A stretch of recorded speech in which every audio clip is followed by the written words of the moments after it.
झटका से ले ली जान रे अपन सूरतिया पा करे गुमान रे। अरे संभल जा कमर के झटका से ले ली जान रे अमजद के बतिया पा करे गुमान रे।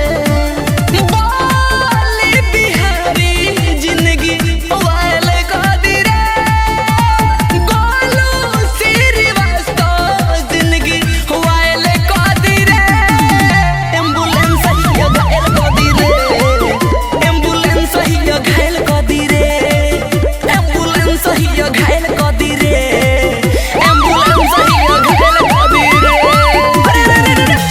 चढ़ा दे नमस्कार। Present by KGN Music.in।